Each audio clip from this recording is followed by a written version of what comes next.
Joining us now to discuss the high stakes in Ukraine is Andrij Dobriansky. He's the Director of Communications for the Ukrainian Congress Committee of America. Thank you so much for joining us. Now, lawmakers in D.C. to continue to try to break this political stalemate to provide funding to Ukraine needed for weapons, ammunition, all kinds of supplies. Is Ukraine on the brink of falling to Russia without U.S. aid? Ukraine is going to continue to fight no matter what. But yes, the situation militarily is very bad, and it has been bad for months, given the fact that Russia currently has more artillery than Ukraine, and the United States seems to want to pull the rug out from Ukraine. I want to point out that the politicians aren't in Washington right now, and that's the problem. They went on vacation before figuring out the solution to this problem.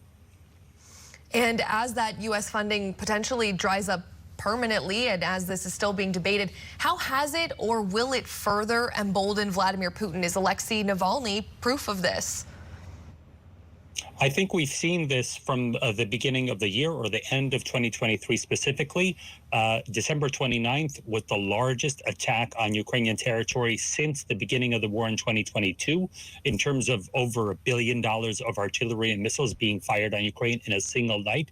That was repeated several times, with Russia testing out just how many defensive weapons Ukraine has left. Ukraine has been struggling to find more sources of these defensive weapons, but at some point we will see on our TV screens here in the United States, not just small outlying towns, but we will see large craters within the middle of Kyiv as those hypersonic missiles hit the center of the city. And we are nearing the 2-year mark, hard to believe, of Russia's unprovoked invasion of Ukraine. How long can Ukraine maintain at this pace and keep Russia, and fend off Russia?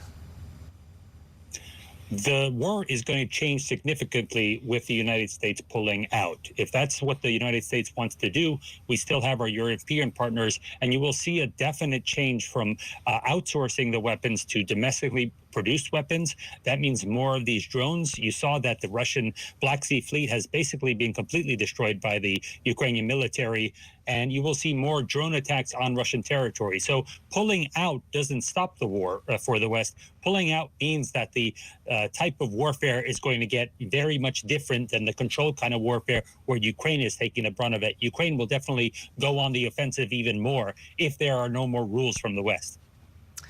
Definitely going to watch and see how this plays out. Andrij Dobriansky, thank you so much for your time and insight.